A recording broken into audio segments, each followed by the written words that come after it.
Before you begin your installation, there are a few things that you'll want to check. Clear your base area of anything that might get in the way during assembly. This includes any overhanging bushes and branches. For this installation, we're installing onto a raised wooden framework to help protect the building from damp and insects. We would always recommend installing on a dry day with a minimum of 2 people. For this installation, you will need a screwdriver, a drill, a hammer, a tape measure, a ladder, and a Stanley knife or cutting tool. Start off by removing the transportation blocks from each of the panels. They're nailed in, so give them a hard knock to remove them. Don't try to pry them off, as you might damage the framing. It's best to get the doors fitted first so that you can make sure they're level. Line them up flush with the frame and place the hinges at the top, middle and bottom so they line up with the framing nails. Pre-drill through each of the screw holes to prevent the timber from splitting, and then secure each hinge in place using the 30mm screws provided. Repeat this for all 6 hinges. Place the floor panel down onto your prepared base and make sure that the bearers are flush with the supports. Start the main body of the installation with the rear gable and one of the sides to form an L-shaped join. Align the panels at the corner so that the framing pieces are firmly against each other and the bottom framing sits flat on the edge of the floor. Make sure to pre-drill all screw holes throughout this installation. It can take time but will prevent unnecessary damage to the timber. Secure the panels at the top, middle and bottom of the framing with screws. You can now bring in the other side panel and repeat this for the corner framing. Secure the front in the same method, screwing at the top, middle and bottom of each side with 50mm screws. With all the walls up, it's time to work on the roof. Starting with the ridge bar, line an L bracket up with the end of the bar and pre-drill through each hole. Secure a bracket onto each end of the bar with 20mm screws and place it at the apex between the 2 gables, flush with the top of the framing.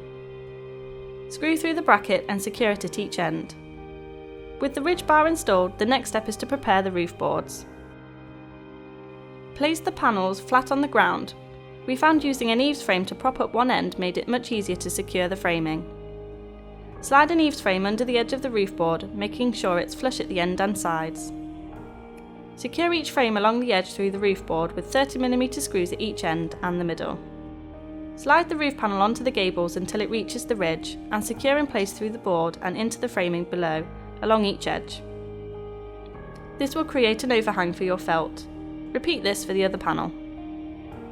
Now that the roof is on, you want to secure the framing of your building down to the floor to prevent any movement. Pre-drill and screw down into the framing at equal intervals using 50mm screws.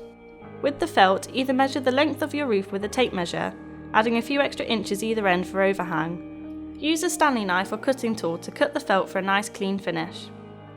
For this building, you'll need 2 strips of equal length as well as the capping felt. Roll the felt out along the roof and position it so that you have at least 2-inch overhang on all sides. Tack the felt at the top 2 corners to prevent any movement and secure them all around, making sure that the felt is pulled firmly to prevent wrinkles. Repeat this for the other side of the roof and then roll out your capping felt. This should overlap your 2 pieces and can then be tacked along the length of the roof on either side. With the roof finished, it's time for the trims. Align the corner trims over the side panel framing and then secure in place at the top, middle and bottom with 30mm screws. Repeat this for all 4 corners before moving on to the fascia boards. Fold the felt down so that it is sandwiched firmly between the fascia and the edge of the roof. Secure these at each end and the middle and repeat for all 4 fascias. For the finial, make sure to pre-drill the screw holes to prevent splitting and position over the fascia joint. Secure a finial at each end with 40mm screws. With the windows, you're going to need to insert the plastic glazing strip onto the lip of the window.